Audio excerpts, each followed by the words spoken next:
Guys, সবাই কেমন আছে? আশা করি অবশ্যই সবাই ভালো আছে। মহাশিবরাত্রির অনেক অনেক শুভেচ্ছা সবাইকে। আমি সকাল সকাল উঠে পড়লাম। আমার হাজব্যান্ড আমাকে উঠায় দিয়ে নদী চলে গেলো জল আনতে। আমি উঠে কাজ সেরে ওনার পাশে বসলাম। উনির সাথে সাথে স্নান করে নদীর জল নিয়ে চলে আসলো। এসে এখন আমাকে বলছে তোমার এখন কোনো কাজ নেই, তুমি পাশে বসে সব দেখাবে। কারণ কি, সে অফিসের কাজে খুব ব্যস্ততার মধ্যে থাকে, তাই বাড়িতে এসে পূজা দেওয়ার সময় পায় না। আর আমি বাবুরে নিয়ে স্কুলে যাই, বাড়ির কাজ এসে নিয়ে খুব ব্যস্ততার মধ্যে থাকি, তাই সকাল সকাল পুজো দেওয়া হয় না। অবশ্যই একটু লেট হয় পূজা দিতে, কারণ একটু কাজ কামের মধ্যে ব্যস্ততার মধ্যে থাকি, তো তাই।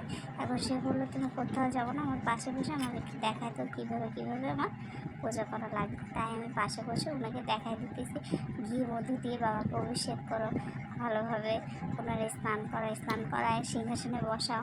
তাই তার সাথে কথা বলছি আর একটু মজা করছি। সে সহজে বাসায় থাকে না, সপ্তাহে 5 দিন একদম কড়াকড়িভাবে ডিউটি করে, তাই শুক্র শনিবার একটু বাসায় থাকলে তার সাথে একটু মজা নেই। আমি সে অফিসের কাছে প্রচুর পরিমাণ ব্যস্ততার মধ্যে থাকি। এই যে অভিষেক করা হয়ে গেছে, এখন বাবা ভোলেনাথকে সেই সিংহাসনে বসাবে। দেখেন বন্ধুরা কেমন হয়েছে, আমার কাছে তো খুব ভালো লাগছে। বাবা ভোলেনাথ তো কোনোদিন খারাপ লাগতো না, খুব ভালো লাগতেছে। অবশ্যই আপনাদের কাছেও খুব ভালো লাগতেছে। আমি কোনো সময় ভয়েস দিয়ে ব্লগ বানাই না, অবশ্যই এখন নতুন নতুন বানাচ্ছি। যদিও কোনো মিস্টেক থাকে অবশ্যই আপনারা কমেন্ট করবেন, লাইক করবেন, আমার পাশে থাকবেন। আমার চ্যানেলের নাম হচ্ছে ফ্যামিলি ব্লগ। অবশ্যই বন্ধুরা আপনারা লাইক কমেন্ট করবেন, পাশে থাকবেন।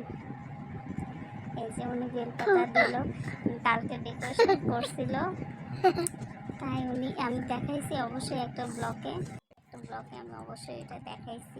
সে খুব শখ করে ডেকোরেশন করছে, আমারও খুব ভালো লাগছে। আপনাদের কাছে ভালো লাগবে অবশ্যই কমেন্ট করবেন। সে এখন শিব ঠাকুরের মাথায় এখন তিলক লাগাচ্ছে। তারপরে সে এখন 5 পদের ফল ঠাকুরের ভোগ দিল। দেখেন বন্ধুরা, সে সব গুজগাছ করছে যাতে ওর ছেলে তাড়াতাড়ি এসে পূজা দিতে পারে, খুব তাড়াহুড়া করছে সে। দেখেন আমার মন্দিরটা কেমন লাগছে। তারপরে শিব ঠাকুরের ফ্যামিলি ফটো তো অবশ্যই ভালো লাগছে। এই যে নন্দী মহারাজ বসে আছেন শিব ঠাকুরের পাশে, ঠিক সামনে বসে আসেন। আমার হাজব্যান্ড মালা বানাচ্ছে শিব ঠাকুরের পরানোর জন্য ছবিতে, তারপরে বানাবে শিবলিঙ্গতে দেওয়ার জন্য মালা। তাড়াহুড়ো করতে সময় অনেক পার হয়ে যাচ্ছে, তো তাই কাজ করতে করতে প্রচুর লেট হয়ে গেছিলো। তাই এখন আমার ছেলে স্নান করে চলে যাচ্ছে, খুব রেডি হয়ে বাবার পাশে বসলো। 2 বাপ ছেলে এখন মজা নিচ্ছে কীভাবে উপবাস থাকবে না থাকবে। এখন সেই বেলপাতাগুলি পরিষ্কার করে রেখে দিল। আমিও তাড়াতাড়ি স্নান করে চলে আসলাম, কারণ পুজো দিতে না আসলে আমার ছেলে নাকি পুজো দিবে না। সে 2জন বাপ ছেলে মজা নিচ্ছে আমার সাথে, তাই আমি তাড়াতাড়ি রেডি হয়ে চলে আসলাম পুজো দেওয়ার জন্য। তো এই যে আমার মন্দির কেমন লাগছে বন্ধুরা। আমার হাজব্যান্ড আমাকে বলছিল প্রদীপের তুলাগুলি তুমি রেডি করে রাখো, কিন্তু আমি সময় পাই নাই।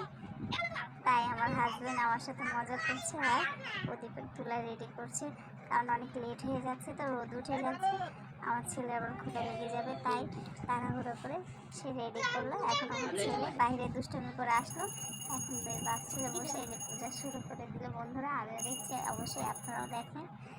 এই যে উপরে আমার মনসামার মন্দির, কিছুদিন আগে ঢাকা থেকে আমার মা দিল।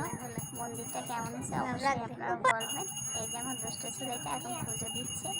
কালকে আমার ঘরে পঞ্চপ্রদীপ ছিল না, তাই আমি আমার হাজব্যান্ড আমার ছেলে গিয়েছিলাম, গিয়ে পঞ্চপ্রদীপ আমার ছেলের খুব পছন্দ, তাই কিনে নিয়ে আসলাম। ও খুব সব পঞ্চপ্রদীপ দিয়ে আরতি করবে, তাই ওর বাবা সব রেডি করে রাখছিলাম, আপনাদেরকে তো অবশ্যই দেখাইছি। এখন দেখবো আমার ছেলে পুজো দিচ্ছে। এই যে আমার ছেলে পুজো দিচ্ছে। সবাইকে অনেক অনেক নমস্কার। আমার ভিডিও